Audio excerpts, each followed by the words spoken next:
Hi, my name is Allie Brown. I'm a violinist from Syracuse, New York, and today we're going to do a tip video on the correct way to hold the violin, how it affects your body, and also your sound quality.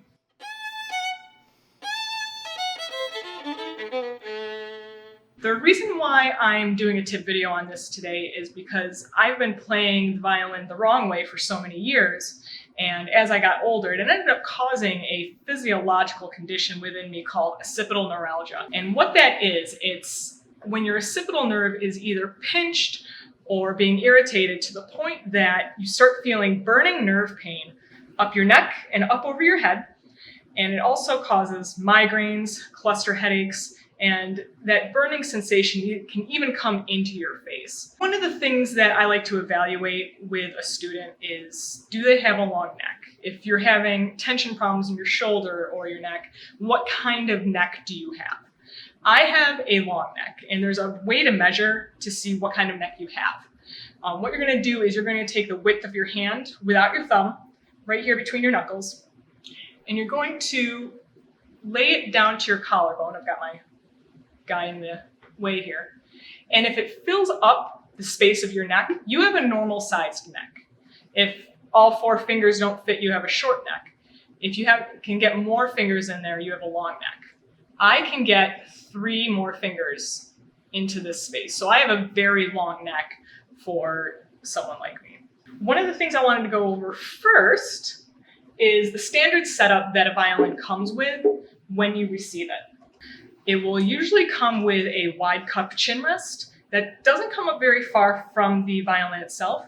And then a student will usually purchase some sort of curved shoulder rest. Coons are very common. This is a version called the Everest.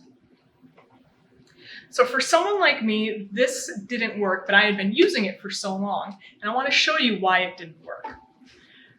When you first start learning how to hold the violin, a teacher will tell you you should be able to hold it between your chin and your shoulder and drop the other hand, and then it shows that it's supported. But if you see, look how low I have to dip my chin in order to hold that. And I'm also substantiating the hold by pushing my shoulder up. So I have to do all of this clamping just to get my violin to stand up straight like this. So for someone with a normal size neck or a shoulder or a short neck, that might work, but it didn't work for me. So what I have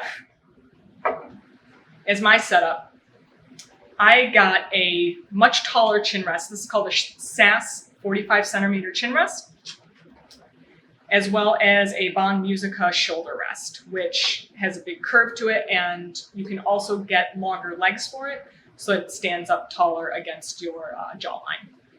In addition to this, I also have this harness, which I made myself, and it's nothing more than some black bathing suit material with some clasps. And I wear it underneath my shirts, just like this, so that you can barely see it when I tuck it up underneath the chin rest. Now, if you see this, I have a very straight neck right now, which helps my occipital neuralgia. And my shoulder is also dropped too, so that if you look at me from behind, I have a T-like position. And if I drop my hand, my violin is completely supported, not only by the harness, but by that Von Musica shoulder rest that I'm using. So now that you've determined what your neck length is, what kind of setup you might need, how is this affecting your sound quality?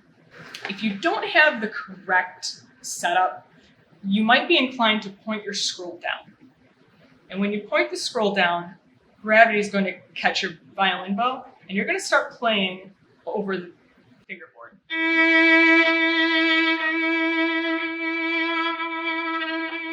Do you hear that? That fuzzy sound over the fingerboard?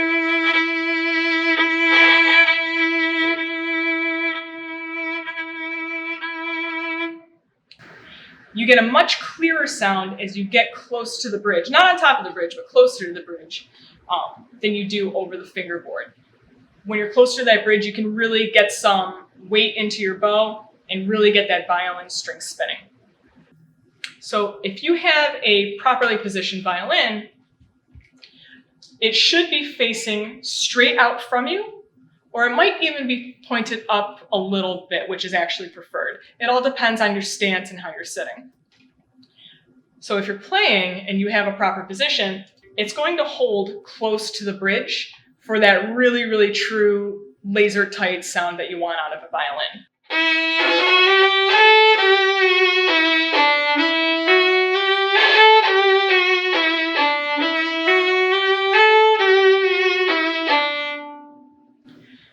And like you saw, my violin wasn't pointing down, so it was not pulling my bow away from the bridge for that sound quality. So that is my tip video on the proper way to hold a violin and the way it affects your neck, shoulder, and back, as well as your sound quality.